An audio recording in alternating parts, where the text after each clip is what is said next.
Welcome, ladies, to the Real Estate InvestHER Show, providing inspiration, strategies, and insight to empower women investors to live balanced and financially free lives. Now, here are your co-hosts, Liz and Andresa. Welcome back, ladies. This is Liz. And this is Andresa. We are back for another mini-sode with all of you lovely ladies listening. So what we're going to do today is I'm going to share a story that happened last year, and we're going to jump into this. So, okay. Are you ready, Andresa? Oh, yes. I'm ready to hear those. You've heard this one a lot.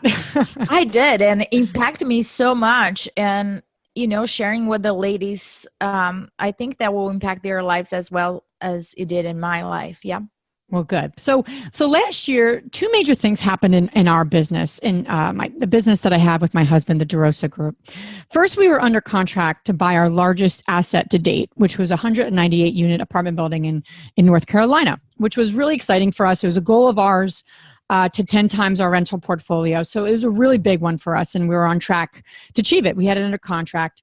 Again, this is like probably November timeframe of last year. Mm-hmm. So the second major event in our business was deciding to sell one of our largest assets to date, which was an 18-unit, and that was actually located in Northeast Philadelphia.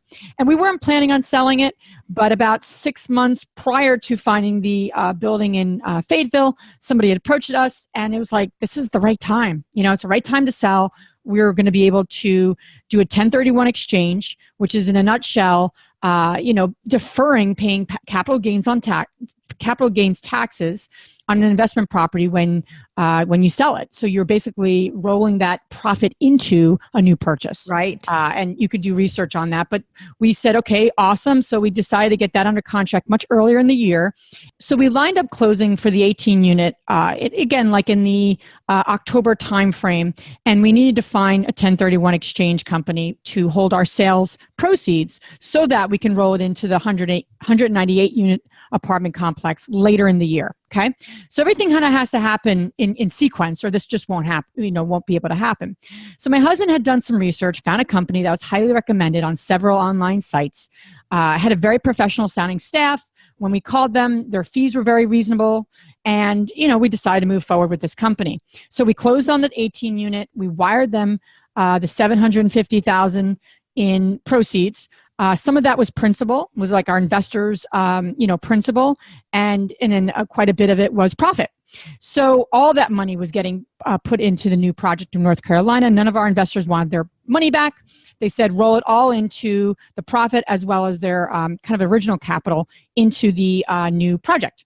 Okay. So very exciting. North Carolina project continued to proceed, and we were about 2 weeks away from closing of the deal. And so we were, okay, when we had spoken to, my husband had spoken to the 1031 exchange company a few times, but about a week out of closing, he called the office only to get, the voicemail, no callbacks.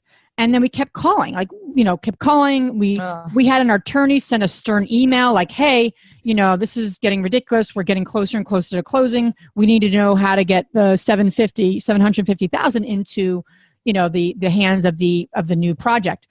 So anyway, we did some digging, and we basically found something on, Bigger Pockets forum, and it was an online discussion about this particular company. And as we're reading the posts from these investors, our heart literally just sank, because what they were saying was not positive. A lot of them were basically saying that they lost their 1031 money. They're filing, a lawsuit against this company. It just wasn't positive. We're like, okay, this may not be happening to us. But anyway, more digging, more investigation, more digging, talking to some of these investors. We found out that this company and this gentleman who ran it was basically running a Ponzi scheme for years, taking the 1031 proceeds and using that money to buy his own assets, buy his own, his own real estate, and who knows what else. So to add to the drama, we found out that the person in this, situation, the one that pretty much took our money, was in a car fire and was pretty much unconscious in the ICU. All of this happening within 10 days of needing the money, $750,000, to close our new project. So I mean, you could imagine, right? You know, what we were thinking and feeling. Yeah, I remember exactly the day that happened, that you were trying to explain to me over the phone what was happening. And I was like, we in a twilight zone, or what's happening? So I jumped in bigger pockets and started looking at what were you saying. And I was like, that's not possible. There's a miscommunication here. We're probably not talking about the same person. You guys are closing in 10 days, super excited about it, had all the, the funds ready to go. I was like, no, this it's a miscommunication. I was like, and you were like, no, it is real. I was like, man, I was cursing right and left. I couldn't keep up with that. I I remember the day my husband walked in and he's just like, I'm just like, because it finally sunk in, like, what's going on. And like, I started crying, he started crying. Our son never sees us both cry.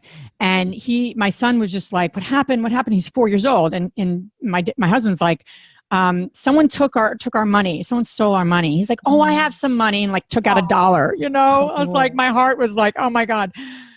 It was a rough couple of days, but one thing that we weren't able to give up, not that we would give up, but we had our investors' money to fight. And we also had to get to closing because at least we now had a property. So we had two problems to solve. The first problem was getting funds to get to closing, because now we're, 750,000 shy of the amount we're supposed to be bringing to the table. And the second issue is obviously the harder one, with where it was our investors' money. So the first issue, we ended up just tapping into people we knew and people that liked and respect us. And we ended up getting a short-term bridge loan, it's called, basically similar to hard money, but it got us to closing. And, and we were able to at least have that. And it wasn't all 750,000, because some of that money was startup capital, improving the property once we got it going. So we actually didn't need 750 total. We did, in a long-term perspective, but short-term, we just needed I think half that to get to closing. So that was a positive. And then we had to raise the rest. The second problem was the harder one. In other words, how do we cover our investors from the 1031 exchange? We had two choices. Okay. Now, we could have gone back to them and said, hey, this happened. We're really sorry. And we're going to do our best to get the money back. Or we had the other choice where we could have given up a percentage of what we own in the building. Now, we don't own 100% of the 198. That's how we're able to do these projects. We owned, we were going to own probably about 23% or something in that ballpark. We ended up having to give 18% of our 23. So we own very little of the building right now. However, we were able to make up all call them shares of our investors. So now they're not getting their money back, but they're getting their percentage in the new building, as they would if the 750,000 was real. It was, it was there. Sure. So, it was really hard. My husband worked really hard on the project.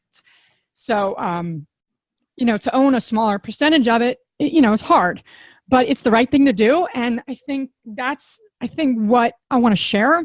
I'm sorry, I'm getting emotional. It's still fairly recent. Yeah. But when you raise money, you have to do whatever it takes to protect people's money. And it's really hard, because that means you put sometimes your own goals aside, but it's the right thing to do. And if you're not ready to do that, then you might not want to raise private money. Absolutely. And I know raising private money is very, sexy. It's very people, my husband's written a book about it. So it's a very popular topic. But I just say this to all of you listening, that you have to do whatever it takes to protect people's money. And if you're not willing to do that, or if it's just too hard to do that, then wait till you have enough money yourself. I mean, it's as simple as that. Absolutely. I think that the conversation that I had with both of you separately, and I said the same thing, because it was very hard. I was having a hard time swallowing it, so I could see how hard it was for you guys to go through it. And what I wanted to make sure you guys were very, very clear is that you didn't do it. Somebody took it. So it's not that you guys didn't take care of the money and you misleading your investors of course, and everything else. And you both put your interest and aside at that moment, and you gave up 18% of the ownership of all the hard work that you both have put into it to just protect the investor's money.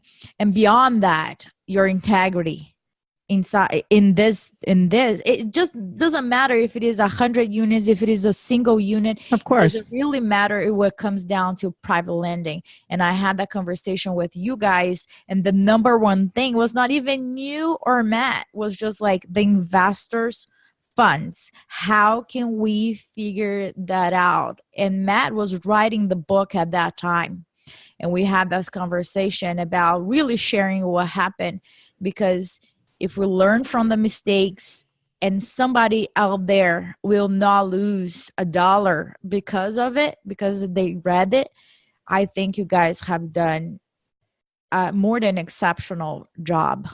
Yeah.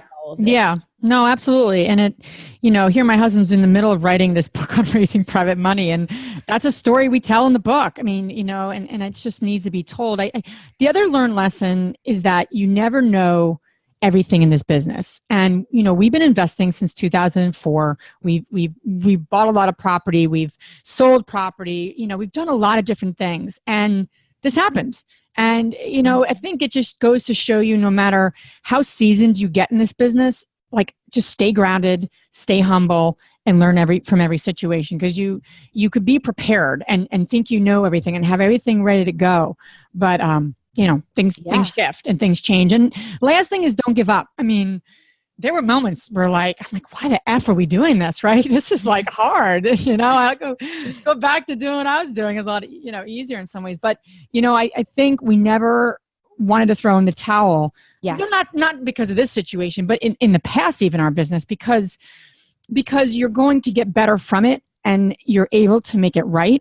So you do, and you do what you need to do, and you put one step in front of the other. And over the past year, we raised the rest of the money, and we're working hard to get that other money back. So we're not giving up. There's a whole litigation going on, and we're moving on with the building. We're acting as if we own 100% of the building. Exactly. So, you move forward, you learn, and you grow. And, that's what I wanted to share today. And I'm so proud of you guys. You're my friends, but I'm so proud of you guys as human beings in this world.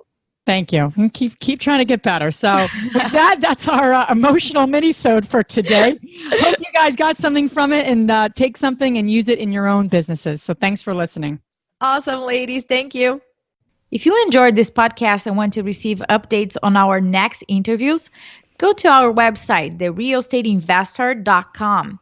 There, you can subscribe to our show, become part of our investor community, and get updates on upcoming episodes. If you like our show, please share it with other women who would benefit. And don't forget to leave us a rating on iTunes. We'd really appreciate it.